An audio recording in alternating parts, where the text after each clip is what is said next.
చావు బతుకుల్లో అన్నాదమ్ములకు రాకి ఆపై కన్నుమూసిన యువతి ఆకతాయి వేధింపులతో పురుగుల మందు తాగి ఆసుపత్రిలో చికిత్స పొందుతూ మృతి. మహబూబాబాద్ జిల్లాలో విషాద ఘటన అంటూ ఒకరు చూస్తా ఉన్నాం. బాబా ఇది మనం చదవాలి. చాలా విషాదకరమైనటువంటి వినడానికే కొంచెం బాధాకరంగా ఉన్నటువంటి అంశం ఇది. చూడండి, అన్నదమ్ములపై ఆడబిడ్డకున్న అంతులేని ప్రేమను ఓ ఆకతాయి వేధింపులు క్రూరంగా హత్య చేశాయి. తన బాధను సోదరులకు చెప్పుకోలేక ఎంత వేదన పడిందో ఆ యువతి చివరకు పురుగుల మందు తాగి ఆత్మహత్యకు యత్నించింది. కొన ఊపిరితో తలడిల్తూ రాఖీ పండుగ 2 రోజుల ముందే తన అన్నదమ్ములకు ఆసుపత్రిలోనే రాఖీ కట్టి ప్రాణాలు విడిచింది.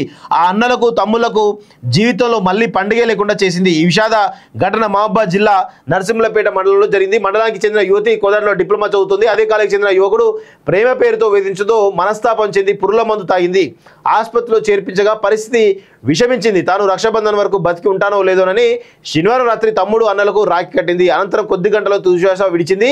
ఇందుకు సంబంధించిన వార్త వైరల్ కాగా రక్షాబంధన్ సందర్భంగా అందరినీ కన్నీళ్లు పెట్టించింది అంటూ ఒకరిని చూస్తూ ఉన్నాం. నిజంగా ఇలాంటి ఘటనలు చూస్తూ ఉంటే మనసు కలత చెందుతూ ఉంటుంది. సో ఒక అక్క తన తమ్ముళ్లకు రాఖీ కట్టడానికి తను చనిపోతూ కూడా తన చావు కొరల్లో ఉన్నప్పటికీ కూడా రాఖీ కట్టి మళ్ళీ కడతానో లేదో అనేటువంటి దాంట్లో ఆ రాఖీ కట్టి పాపం ఆ అన్నదమ్ముల ఇద్దరికి కూడా తీరని వేదన మిగిల్చింది అనేది మనందరం కూడా గుర్తుపెట్టుకోవాలి. నిజంగా చాలా బాధాకరమైన సంఘటన.